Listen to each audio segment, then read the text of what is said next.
My name is Amir Beckett, 31 years old, and right now I'm sitting in an 8-square-meter motel room in Phoenix, surrounded by the acrid stench of burnt electronics and the dying whine of a computer fan that sounds like it's on its last breath. I've lost count of how many nights in a row I haven't slept. On the desk is some customer's ancient Dell stuck in a blinding blue screen boot loop, while my own eyes burn like someone rubbed chili powder in them. I rub them, hands shaking as I grip the screwdriver, but my mind keeps drifting away. If I let my eyes close for even a second, I'll collapse right here among the tangled motherboards and cables. I know I'm not allowed to break, because if I break, even for a moment, how will I pay the interest tomorrow? How will I buy Dad's medicine? How will I survive another day? My schedule has been a deadly loop for years now. 6 a.m. I'm already at the mansion of Mr. Ellis Davenport, the 80-year-old billionaire I work for as a caregiver. I change diapers, bathe him, cook soup, push the wheelchair, listen to his stories from the old days. All of it done gently, patiently, with a smile, even when my body is screaming to collapse. 2 p.m. I get home, take a cold shower, scarf down a stale piece of bread, and head to the office building where I work as a janitor from 5 p.m. to 9 p.m. Mopping floors, vacuuming, emptying trash, the bleach fumes burning straight into my brain. 9 p.m. to 11 p.m. I drive for a food delivery app. My old car rattles through the suffocating Phoenix night heat, sweat soaking my back because the AC died long ago. After that, I drag myself back to the motel and fix customers' computers until the sky starts to lighten. Most days I get about 2 hours of sleep.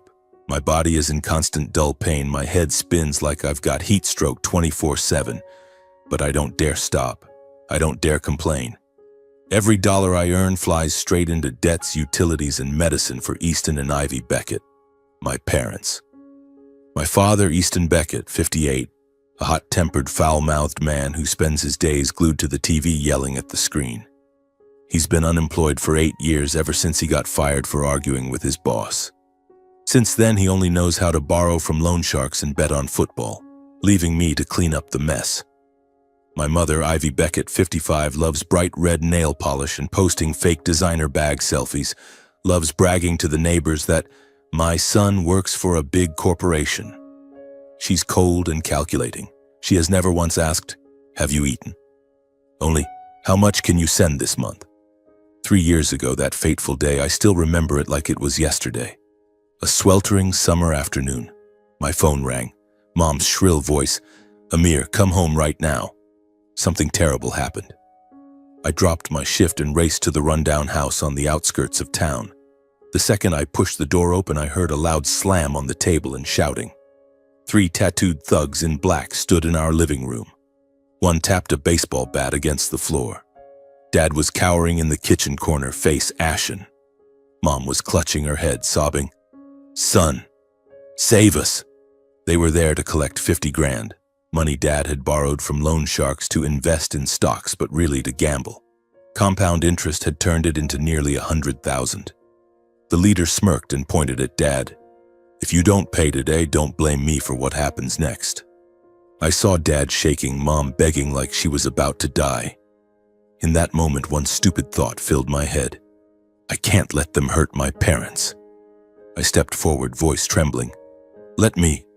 I'll pay it for them." The leader looked me up and down and laughed.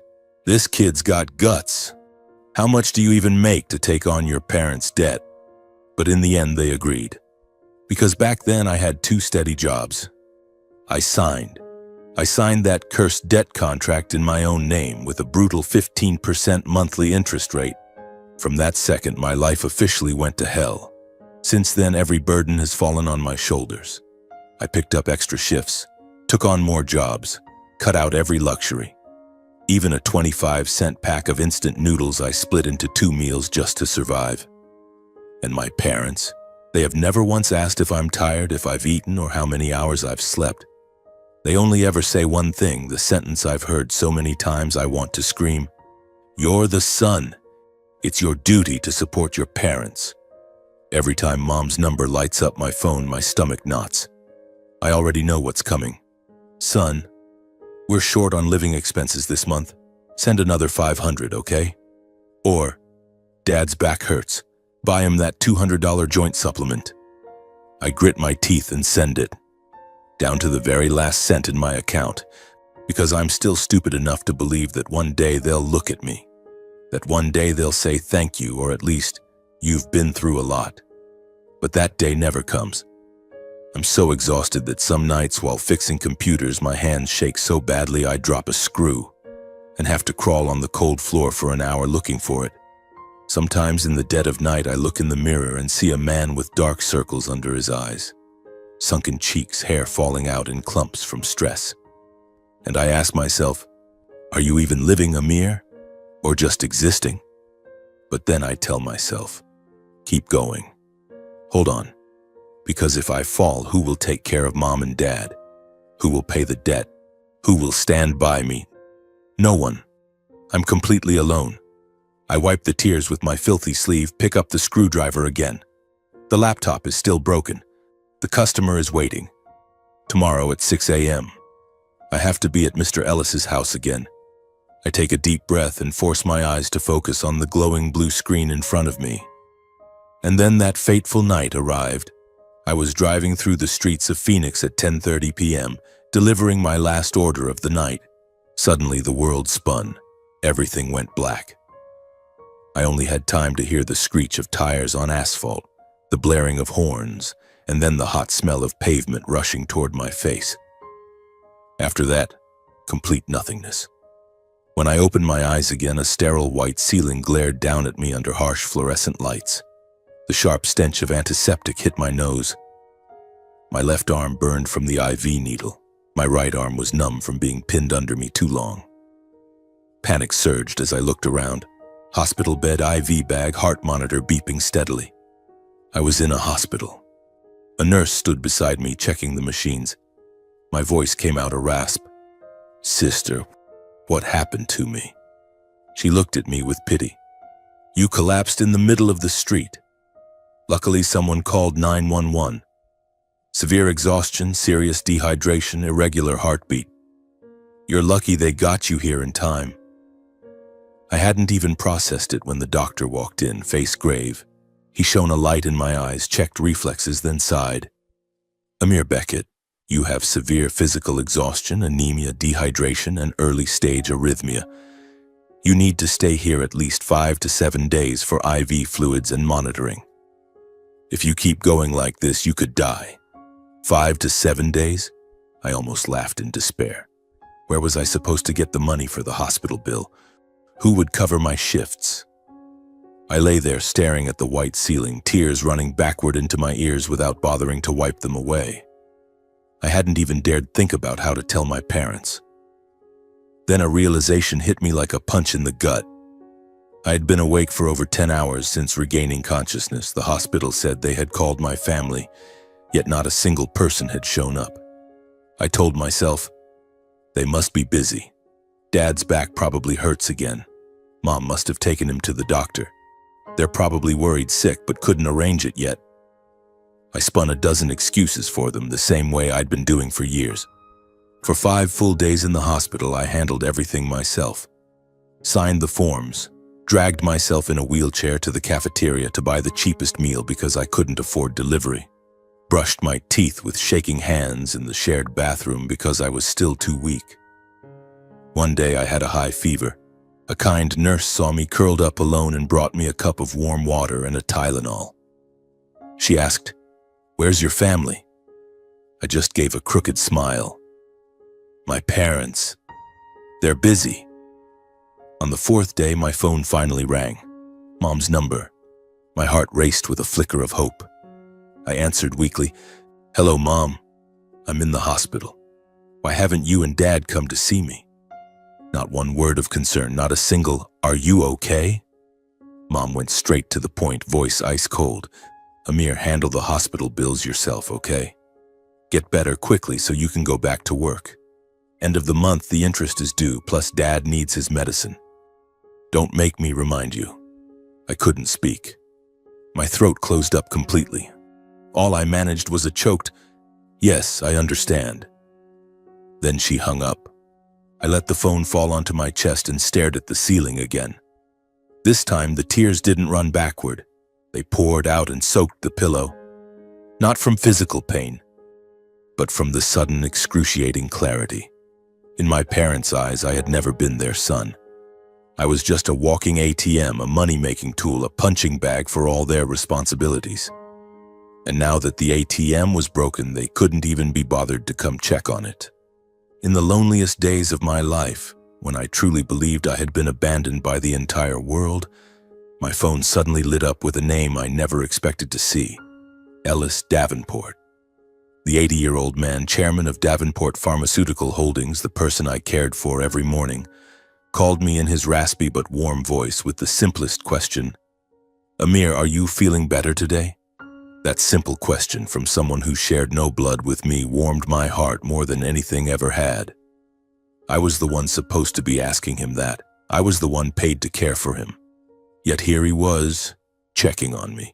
Every single day he called, right on time, like a small ritual. Some days he told stories of starting his company in a damp rented room, sleeping beside piles of losing contracts.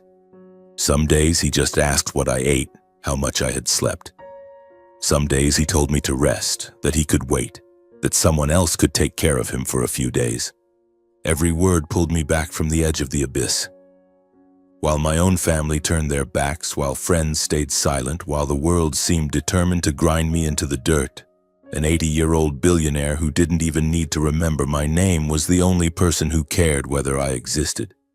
Those calls kept me standing, kept my heart from shattering one more time, kept me from feeling like nothing more than a breathing corpse waiting to be discarded.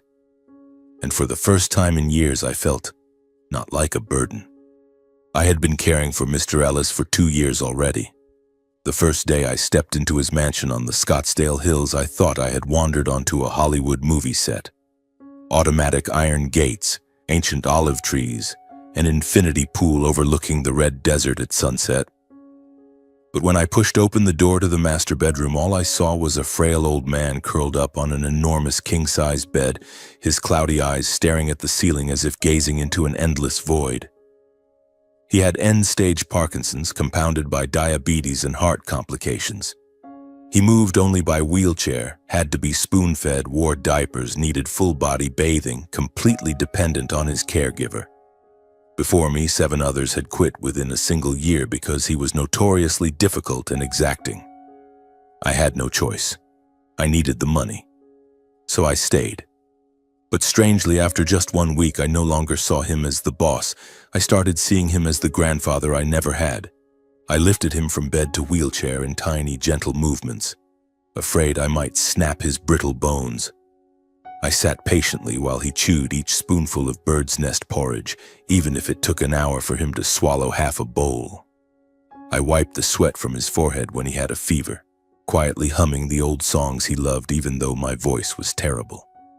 I never complained, not even on the days I finished fixing computers at 4 a.m., drove straight to his house by 6 a.m. to relieve the night shift, eyes bloodshot yet still smiling. "Good morning, sir. Did you sleep well?" He would look at me for a long time, then ask softly, "Why don't you rest, son? You look like you could collapse any second." I'd just shake my head. "I'm fine. Don't worry about me." On the rare afternoons when he was lucid, we sat by the huge window overlooking the desert. He told me about starting out with a tiny pharmacy in Texas, being cheated twice until he lost everything, nearly going bankrupt 3 times, being betrayed by his best friend who sold his drug formulas to competitors. His raspy voice would say, "You know, Amir, poverty isn't the scariest thing. The scariest thing is being stabbed in the back by the person you trusted most." I listened in silence, and for the first time I told him about my parents, about the debts, about working 4 jobs a day, about falling asleep in elevators. I hadn't meant to tell him, but his words opened a valve I had kept sealed for years. I cried, embarrassed, wiping tears with the sleeve of my uniform, apologizing over and over. He simply patted the back of my hand with his thin, veiny one. "Cry, son. Every man has moments of weakness." From then on, he started noticing the little things about me. When he saw I was losing weight, he told his private chef to pack extra meals for me to take home. When I coughed, he secretly slipped expensive supplements into my hand. Every morning he asked, "How many hours did you sleep last night?" Or "Have you eaten breakfast?" As if those were the most important things in the world, not the billion-dollar pharmaceutical empire he had built. He taught me things life had never taught me. How to keep your dignity when you're poor. Never bow your head and beg for something that isn't yours. How to protect your boundaries. People can only take advantage of you if you let them. How to face the truth. Some people gave birth to you, but that doesn't mean they are your real family. Every word cut straight into the deepest wounds in my heart, but they were the kind of cuts that slowly began to heal me. The day I was discharged and returned to work, Mr. Ellis saw me walk into his room and his old eyes suddenly lit up. He reached out a trembling hand toward me, voice thick with emotion. "Amir, you're back." Before I could even greet him, he said, "Sit down, son. Don't do anything yet. Just rest." I sat in the chair beside his bed, struggling to hold back tears. He asked, "How have you been these past few days?" That question was the drop that made the cup overflow. I broke down and cried like a child. I told him everything. The night I collapsed in the street, losing 2 jobs in a single day, the days in the hospital alone, signing forms myself, wheeling myself to the cafeteria because I couldn't afford delivery, the phone call from my mother whose first words weren't, "Are you okay?" but "Handle the hospital bills yourself." I sobbed uncontrollably, finally daring to admit out loud how much it hurt. He said nothing, just listened quietly. When I finished, he placed his trembling hand on my shoulder and squeezed gently. "Keep going, son. Tell me from the beginning." So I did. I told him about my childhood, about parents who never once attended a single parent-teacher conference, about getting the highest grades in class and being told, "So what if you're smart? Will that make your life any better?" About how they started taking out loans in my name when I was 20 and said, "You're the eldest son. It's your duty to support us." I talked until my voice gave out, with nothing left to be ashamed of. Mr. Ellis was silent for a long time. Then he looked at me, eyes glistening. "Amir, do you know who you remind me of?" I shook my head. "You remind me of myself when I was young. I also thought I had to carry the whole world on my shoulders. I also thought blood ties were something you could never let go of." He sighed, his voice soft but firm. "But I was wrong. And you're wrong too."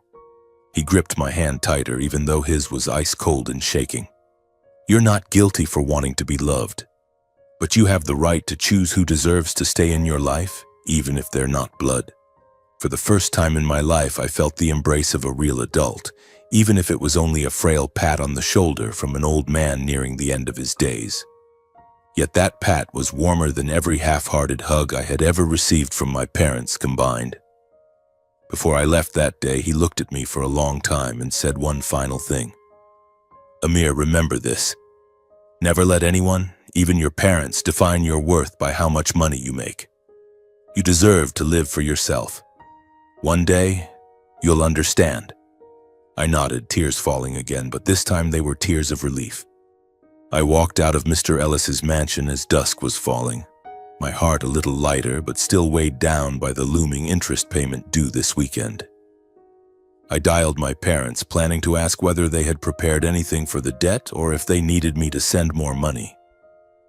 The phone rang 3 times before Dad picked up. His voice was strange, cheerful, excited, almost giggling. "Hello, Amir. We're having a party at home tonight. Dad's a bit busy. I'll call you tomorrow, okay?" In the background, thumping music, glasses clinking, loud laughter and chatter, as if the entire neighborhood had gathered. Before I could say another word, he hung up.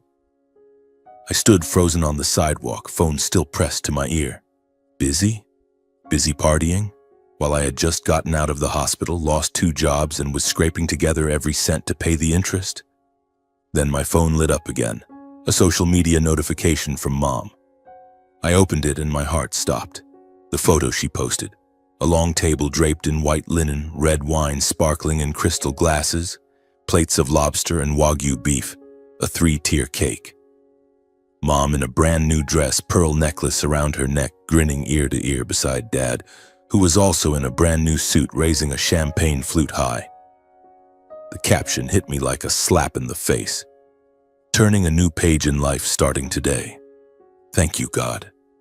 I stared at the screen until my eyes burned, my mind blank. A new page? With what money? While I was killing myself with 4 jobs, eating stale bread, falling asleep at the wheel just to send them every dollar I earned. A sick feeling rose in my throat. I jumped in the car and drove straight to my parents' house. When I arrived, the front door was wide open, colored lights flashing, EDM blasting. I stepped inside. The stench of alcohol hit me like a wall. Neighbors, friends, relatives, hundreds of people crammed into the yard. Lavish food overflowed on tables, balloons floated everywhere, everyone holding glasses and toasting. Dad stood in the middle of the crowd, face flushed from drinking, shouting, "Thank you all for coming. Cheers." The scene stunned me so much I accidentally knocked over a potted plant nearby. People turned, saw me, registered surprise for half a second, then immediately turned away and kept laughing and talking as if I were invisible. Not one hug. Not one "you just got out of the hospital, how are you?" I stood there like a ghost in my wrinkled uniform, hair matted with sweat, surrounded by strangers. I walked toward my parents. My voice shook. "Dad? Mom? What's going on?" Mom glanced at me with an ice-cold look like I was a stranger. Dad bellowed, slurring from the alcohol. "What are you doing here? We're having fun. Don't ruin it." I tried to stay calm. "I saw the photo Mom posted. Did you win the lottery? How much?" Mom smirked and took a sip of champagne. "Yeah, $3 million. From now on, we don't need the pocket change you send anymore. We don't need a self-righteous brat like you. $3 million. My parents had won $3 million. I stood frozen amid the music, the laughter, the congratulations. Not one invitation. Not one phone call to tell me. They were celebrating as if I had never existed, as if the years I had sold my blood and soul were simply expected, not worth mentioning. I swallowed hard. If that's the case, could you at least pay back what I've sent you over the years? And the debts I took on in my name? They're pressing me really hard." The noise suddenly died. Every eye turned to me. Dad's face turned purple with rage. He pointed at me and screamed in front of all the relatives. "What did you just say? You ungrateful bastard. I raised you, and now that I have money, you want it back. You piece of trash." Mom jumped in, voice shrill. "It's your duty. Whose duty is it if not yours? You're the son. You're supposed to provide. We don't need you anymore. Get out." Whispers erupted all around. "That kid's so rude. Demanding money from his own parents. What an ungrateful little." I stood there under the contemptuous stares and pointing fingers, feeling the whole world laughing in my face. I turned and walked out of the yard, legs heavy as lead, tears falling without bothering to wipe them. Humiliation, shame, and a pain so deep I couldn't feel anything anymore. The days that followed passed like a long, unending hangover I couldn't wake from. I worked on autopilot, hands trembling as I held a glass of water, sleep coming in broken fragments filled with images of that party. Every time I closed my eyes, I saw their faces, drunk, triumphant, happy, and their words repeated in my head like a verdict. I kept telling myself it was just drunk talk, or they were stressed, or they lost control because the lottery win was so sudden. I clung to every tiny excuse like a drowning man clutching straws. Even though it hurt so much I could barely breathe, my heart still wanted to believe my parents weren't that cruel, that it was all a misunderstanding. 3 days later, I went back to the house, hoping the other night had just been drunken nonsense, hoping they would apologize, hoping they would say, "Come inside, son." But the door was ajar. I pushed it open. The house was empty. TV gone, fridge gone, furniture gone, even the old floor fan gone. Bare walls where pictures once hung, In the kitchen, only the lonely dining table remained. Out front, a huge sign, "House sold." I ran through the rooms like a madman, shouting their names until my voice gave out. No one. On the kitchen table lay a thick stack of debt papers, all in my name, interest piled sky high, due dates marked in red. Beside it, a small note in Mom's scrawled handwriting. "Amir, Mom and Dad are starting a new life now. You're grown up. You can take care of yourself. Don't look for us anymore. Handle the remaining debts on your own. Good luck." I collapsed onto the cold floor, clutching the stack of papers to my chest, staring at the empty house, and laughed. A dry, bitter laugh that tasted like ash. They had abandoned me, without a goodbye, without returning a single cent, without the slightest remorse. They took every dollar of the lottery money, sold the house, vanished, and left me with a mountain of debt and a shattered heart. I sat there for hours until night fell and the neighbors turned off all their lights. I didn't cry anymore. There was only a cold, hollow space in my chest. For the first time in my life, I understood with excruciating clarity. I had no family. I never really had one. And perhaps I never would.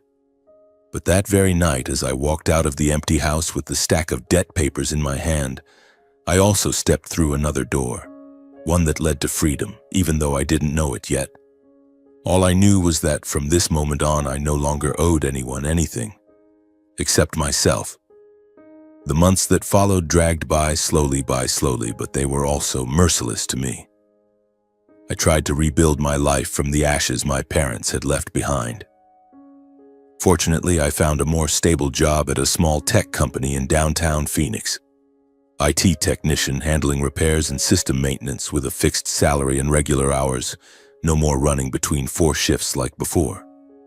Since the crushing financial burden from my parents was finally gone, life felt a little lighter, even though I still had to finish paying off the remaining debts they had dumped on me.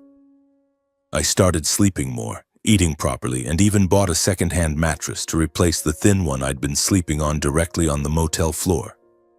The old debts were still there, but at least I no longer had to dread the brutal monthly interest payments. Life seemed to be opening a tiny crack of hope. Yet the person who worried me most now was Mr. Ellis Davenport. He was visibly weakening day by day, and I couldn't help spending even more time caring for him. Every morning I arrived at the mansion earlier than usual, sat by his bedside longer, and listened to his old stories told in a frail, whispering voice. He had grown frighteningly thin, his skin wrinkled and pale, his once trembling hands now barely able to grip anything. I lived in fear every single day because I knew he didn't have much time left. Then one November morning, when Phoenix was unusually chilly, I pushed open the mansion door as always. The housekeeper was waiting in the hallway, head bowed, eyes red from crying. She didn't need to say much. I understood instantly. "He passed at 3 in the morning," she whispered, voice breaking. Peacefully, no pain. I stood frozen in the grand foyer, feeling as though someone had squeezed my heart until it stopped. The only real family I had ever known, even though we shared no blood, was gone forever. The funeral was grand, attended by hundreds, business partners, politicians, even the press. His casket was draped in pure white flowers. The cold scent of lilies filled the air. I stood quietly in the farthest corner of the hall, wearing the only black suit I owned, one I had bought secondhand for cheap. I didn't dare step closer. I just watched the casket being carried away while silent tears fell. His children and grandchildren stood in the front rows, all dressed in expensive black, but I didn't see a single tear on any of their faces. As they passed where I stood, I clearly overheard their whispers about the inheritance. "I wonder how Dad divided it up," one said.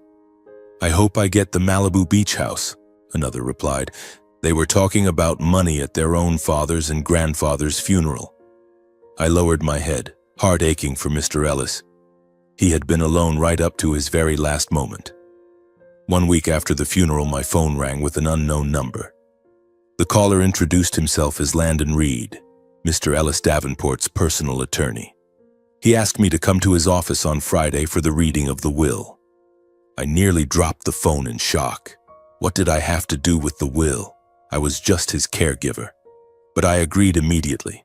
I wanted to be there, to say one final thank you to him, even if he could no longer hear it. On the appointed day, I put on the same black suit and drove my beat-up car to the gleaming glass skyscraper downtown.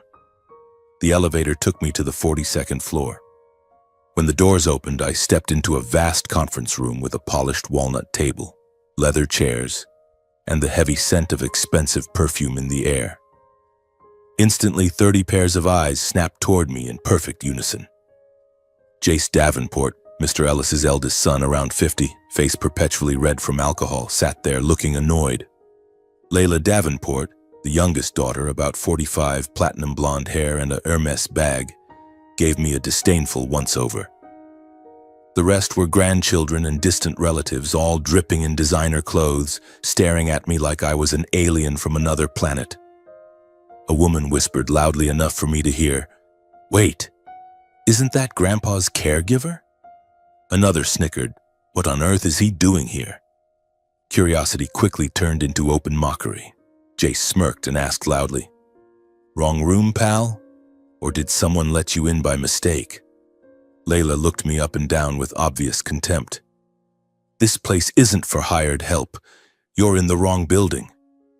I lowered my head and answered quietly, "Mr. Reed called me."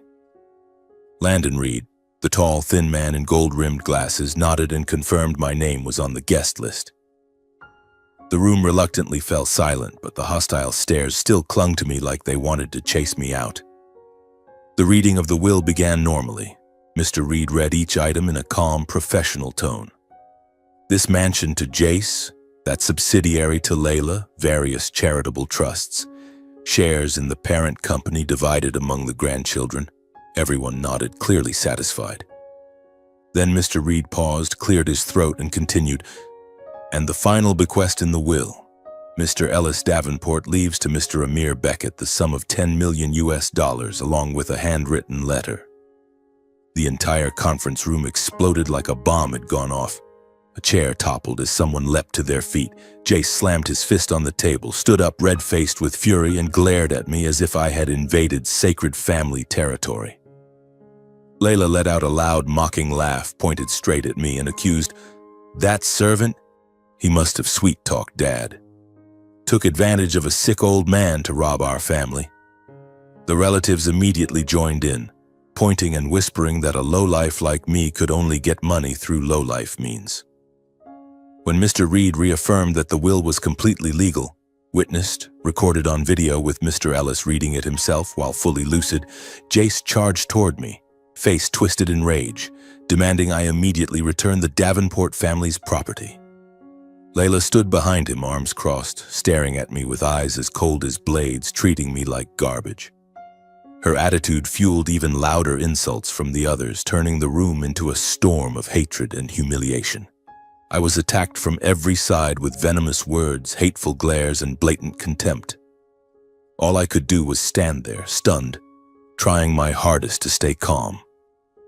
Unable to defend myself or say anything, I finally turned silently and walked out, leaving behind the Davenport family's rage, a storm I didn't understand why I had become the center of. I stumbled out of the elevator, collapsed onto the floor, and sobbed with my head in my hands. $10 million, a handwritten letter, and a new nightmare that had only just begun. I didn't understand why Mr. Ellis had done this for me. All I knew was that from this moment on, my life would never be peaceful again. But deep in my heart, I could still hear Mr. Ellis's voice whispering one last time, "You deserve it, Amir. You deserve to live with dignity."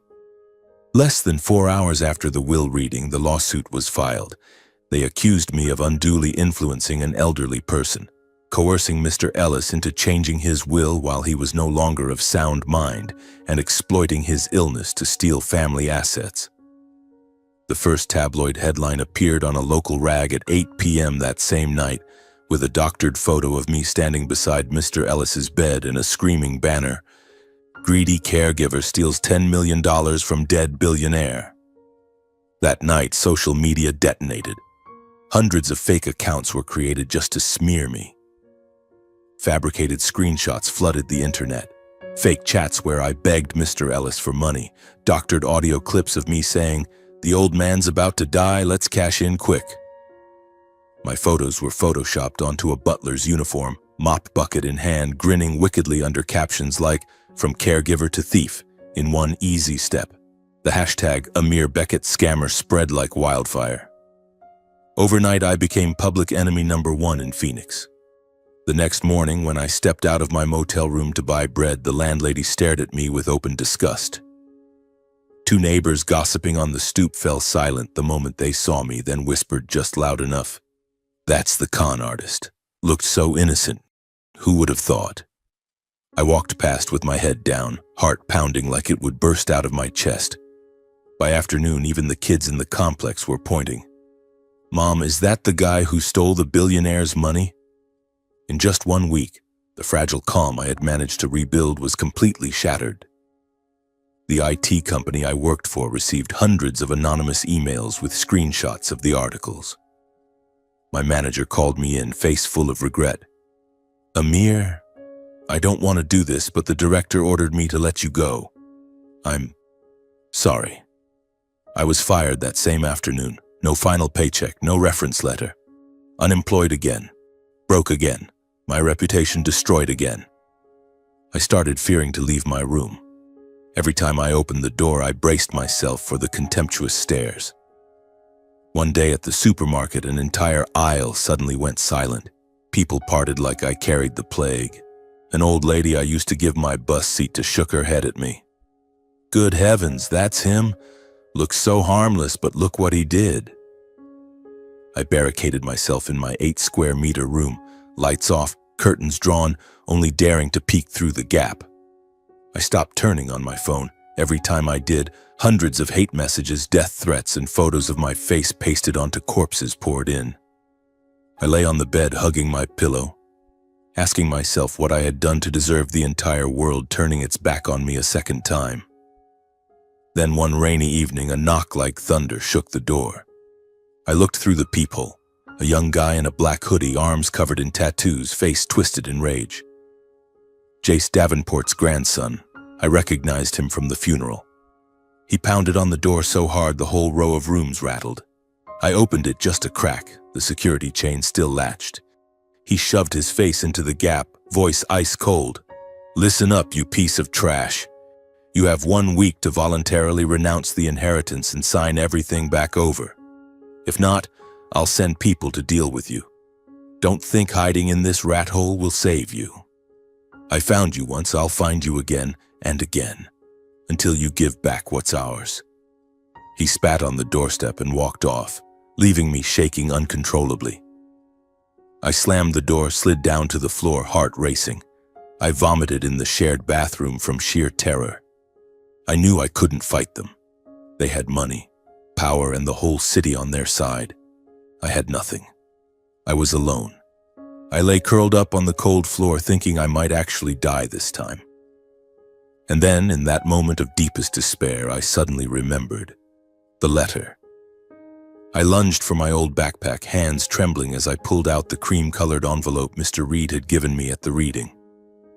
I had never dared open it, out of fear, out of pain, out of feeling unworthy. Now I had nothing left to lose. I tore it open with shaking fingers. Mr. Ellis's frail, spidery handwriting appeared. "My dear Amir, if you are reading this, it means I am gone. I am sorry for leaving you such a heavy burden.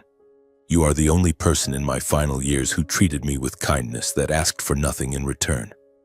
You bathed me, fed me, listened to my stories. And never once did I see a trace of calculation in your eyes. You reminded me that I was still a human being, not just a money-printing machine for my descendants to spend.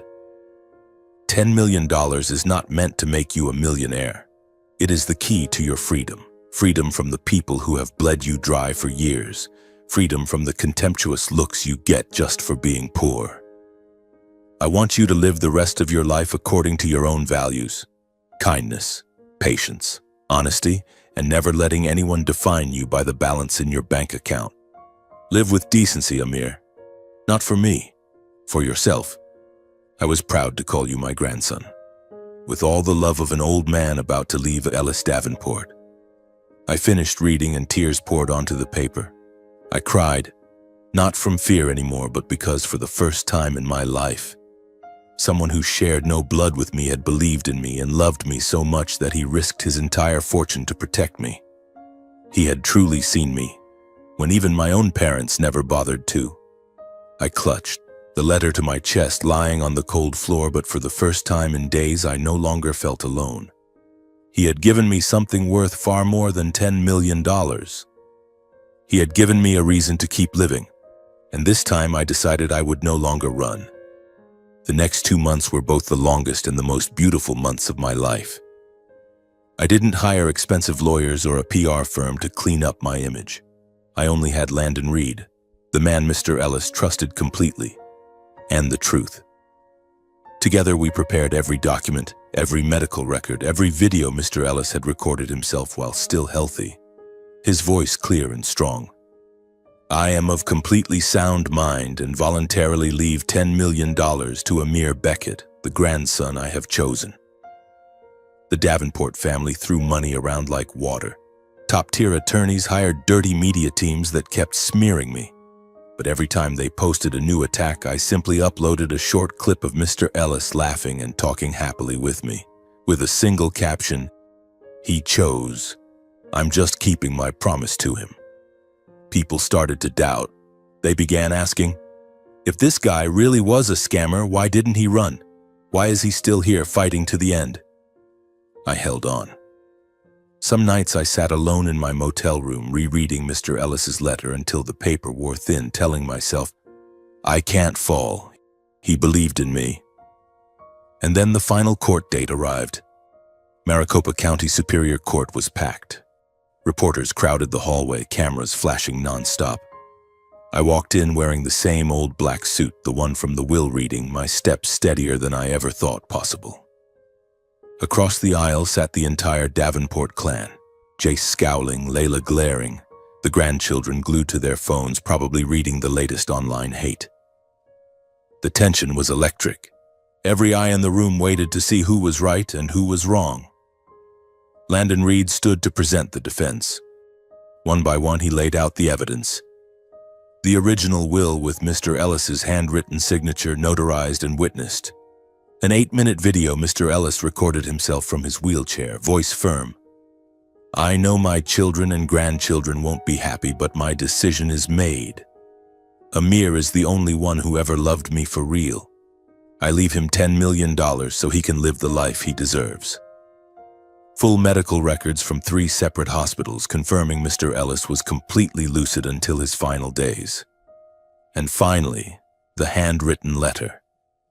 Mr. Reed read every word aloud to the entire courtroom, his voice breaking at the line, "You deserve to live with dignity."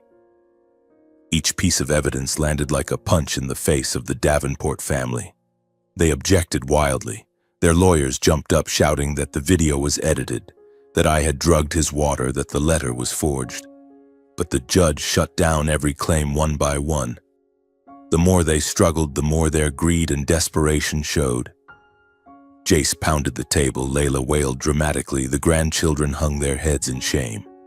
When the judge, a stern older woman, banged her gavel and declared, "The last will and testament of Ellis Davenport is fully valid and lawful.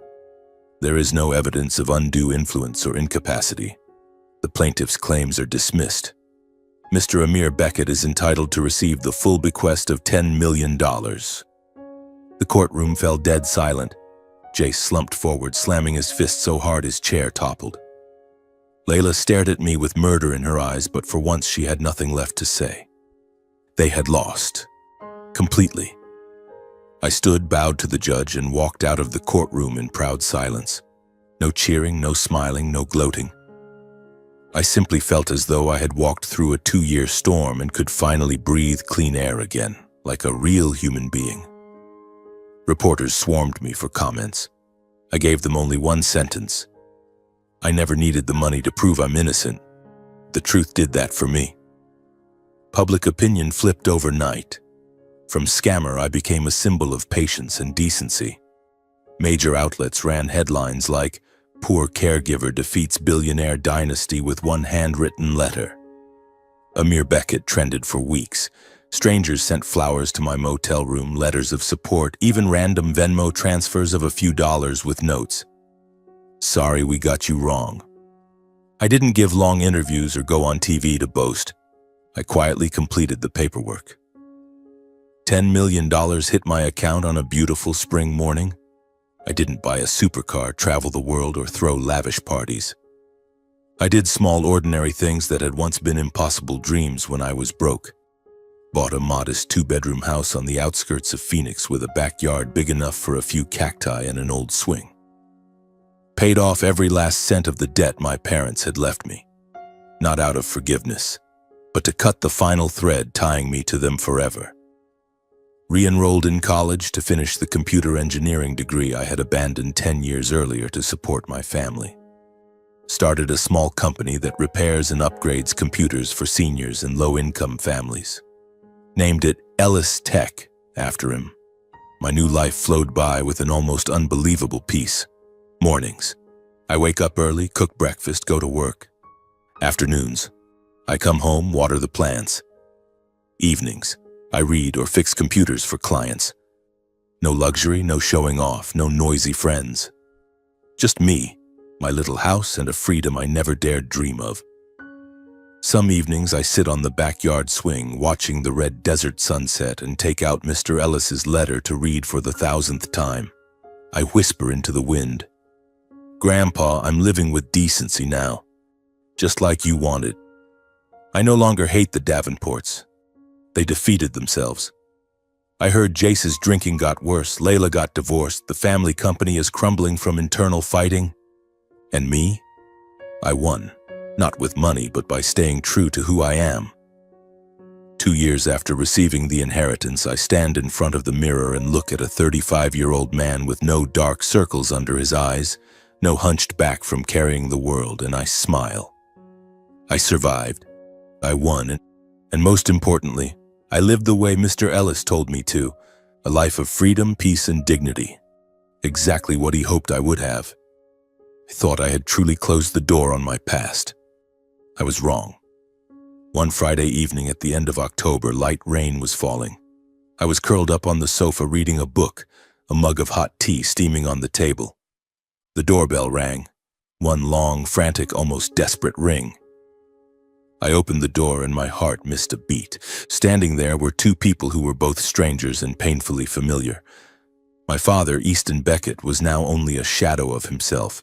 Hair patchy and snow-white, face gaunt, eyes sunken deep, his wrinkled shirt reeking of alcohol. My mother, Ivy Beckett, looked disheveled, hair a mess, the thick makeup she once wore now streaked by tears and rain. They stood shivering on my porch, eyes wild like animals being hunted by the entire world. I stood frozen for a few seconds. Then I stepped back and opened the door wider. Not out of pity, but because I wanted to hear what they had to say.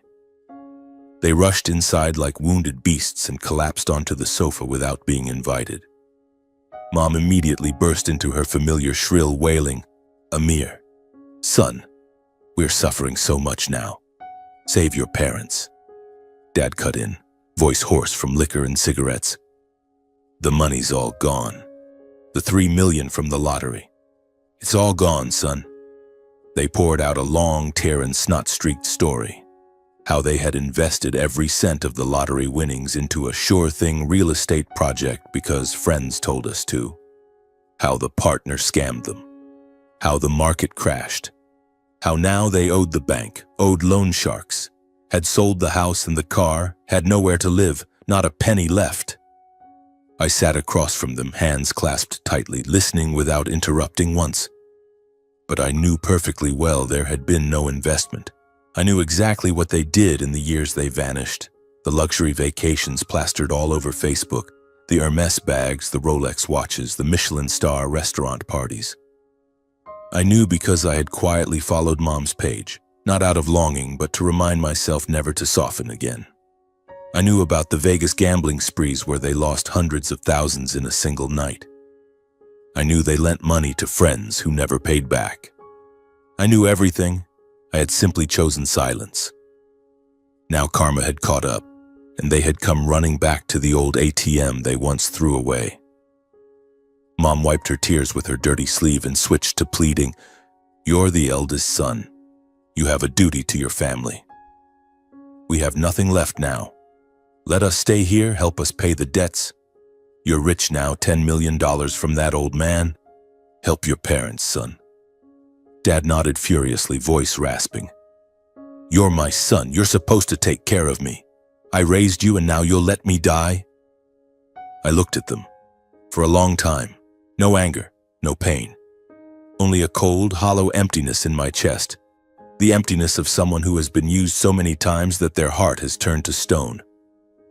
I took a deep breath and spoke, my voice calmer than I thought possible. "I no longer owe you anything. Every debt, every sacrifice, every drop of sweat I poured into supporting this family ended the day you left me with a mountain of loan papers and disappeared with $3 million. From that day on, I stopped having parents, and you stopped having a son." The air in the room froze solid. Mom's eyes bulged, her voice cracking. "What did you just say? You ungrateful wretch. You monster. I gave birth to you, I raised you, and now that you have money, you throw your parents out?" Dad shot to his feet, pointing at my face, purple with rage. "You'll be struck by lightning. You'll die with no one to bury you. Ingrate. I curse you." They screamed, cursed, spat in my face. Mom lunged at my arm, wailing and throwing herself on the floor like she used to when I didn't send enough money. Dad slammed the table, slammed the chairs, threatened suicide, threatened to sue me for being unfilial. I just sat there, said nothing. When their voices finally gave out, I stood up, voice ice cold. "Leave my house right now, or I'm calling the police." Mom shrieked, "You dare call the police on your own parents?" I already had the phone in my hand, dialing 911. Panic flashed across their faces. Dad stumbled backward, face ashen. Mom hurled a few final curses and bolted for the door, her slippers slapping on the wooden floor. Their shouting echoed through the quiet street. "Ungrateful bastard. You'll die a horrible death. Heaven will punish you." I closed the door, locked it, stood motionless in the living room. Not a single tear, only a strange tingling lightness spreading through my whole body. The door I had just closed wasn't just the front door. It was the darkest chapter of my life, the chapter where I was forced to be a son, an ATM, a punching bag for everyone else's sins. Finally, officially over. Not with crying, not with fake forgiveness, but with the calm of someone who had finally chosen himself. I walked back to the sofa, picked up the now cold cup of tea and took a sip. Outside, the rain still drizzled, but inside my house it felt strangely warm. I whispered to myself and to Mr. Ellis, wherever he was now, "I did it, Grandpa. I chose myself." And for the first time in my life, I felt truly free. The years that followed passed like a dream I never dared believe was real. I met Naomi on an autumn afternoon when I was 37. She came to Ellis Tech to fix her beat-up old laptop, the one she used to teach online classes to poor kids. Naomi wasn't stunning in a supermodel way, but her smile lit up my tiny workshop like sunrise. She waited patiently while I worked, then asked a question no one had ever asked me before. "Running a whole company like this? It must be a lot of pressure, right?" I froze. Right there at the counter, I almost burst into tears, just from one kind question.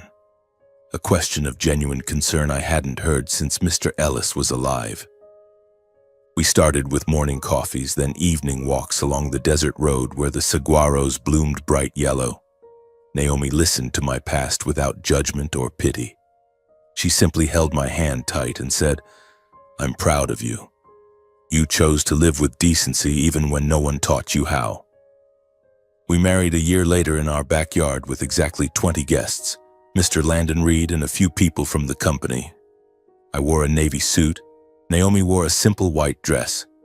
We exchanged rings under the old olive tree I had planted the day I moved in. Then Leah was born. a chubby baby girl with huge round eyes crying her lungs out just as the sun rose over the desert. When the nurse placed her in my arms, I trembled so hard I barely dared breathe. I looked at Leah, then at Naomi smiling exhaustedly, and for the first time I cried like a child. Not from pain, but because I couldn't believe I deserved this, a real family after years of nothing but motel walls and unpaid bills. Ellis Tech grew slowly but steadily. From a tiny workshop with 10 employees, we became the go-to place for free or low-cost computer repairs for seniors, the working poor and burned-out caregivers. Every month, I set aside part of the profits for the Ellis Davenport Fund.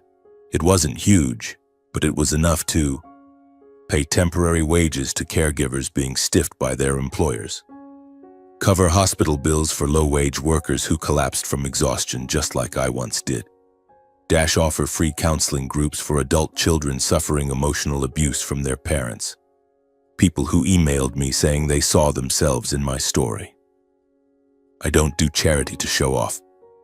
I do it because I know what it feels like to be pushed to the edge, and I never want anyone else to stand there alone the way I once did. Every evening after closing the shop, I come home, lift Leah onto my shoulders and sing her to sleep in my off-key but loving voice. Naomi sits beside us, smiling at her two favorite people. Some nights after Leah is asleep, I sit on the porch under the thick Phoenix stars and think, the most precious thing in life isn't the $10 million Mr. Ellis gave me. It's this peace. The peace I paid for with blood, tears, and pieces of my broken heart. I've learned so much from my own journey, and if I may, I want to pass these lessons on to anyone reading this, especially those still being hurt by the very family that should protect them. Family is not defined by blood. A stranger can sometimes open their arms wider than the people who share your DNA. Mr. Ellis didn't give birth to me, yet he gave me more love than my own parents ever did. Naomi and Leah are the family I chose, and I am the family they chose. That is the bond worth protecting for a lifetime. Life does not force you to carry burdens that were never yours. Saying no, cutting ties, walking away, these are not unfilial acts. They are acts of self-rescue. I nearly died trying to fulfill a twisted idea of filial piety for people who never deserved it. Don't repeat my mistake. You only have one life, and you have the right to live it for yourself. Kindness is not weakness. It is the greatest strength I possess. I was kind to Mr. Ellis not because I expected an inheritance, but because I couldn't be any other way. And that kindness saved me. From becoming bitter, from drowning in hatred, from closing my heart to Naomi, to Leah, to life itself. Money is only a tool. It reveals character faster than anything else. It turned my parents into strangers, turned Mr. Ellis's descendants into wolves, but it also gave me the chance to live differently, to use it to help others instead of wasting it. And finally, my message to you, the one crying silently every night because your own family hurts you. Choose the people who deserve to stay in your life. Be brave enough to walk away from those who only know how to wound you, no matter if they are parents, siblings, or anyone else. You are not alone. I have been exactly where you are, at the very bottom. And I rose. I believe you will rise too. All you need is to choose yourself. Just once.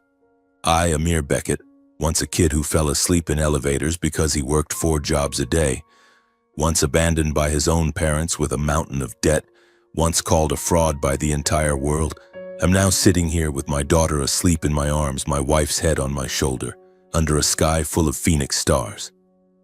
I made it, and I believe you will too. Just choose yourself, even if it's only once.